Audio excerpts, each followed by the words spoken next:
അഭിനയത്തിൽ അനായാസത കൈമുതലാക്കിയ അസാമാന്യ പ്രതിഭയെന്ന് ലോകം തന്നെ വാഴ്ത്തിയ നടൻ.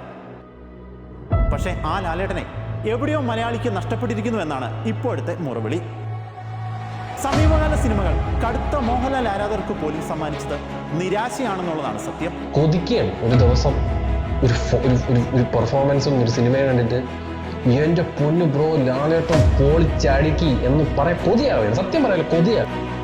പക്ഷെ കേവലം ഒരാണ്ടിന്റെ കണക്കെടുപ്പിൽ തീരുന്നതല്ല ഈ അഭിനേതാവ് തുറന്നു വെച്ച ഭാവസമുദ്രമെന്ന് ഓർക്കണം.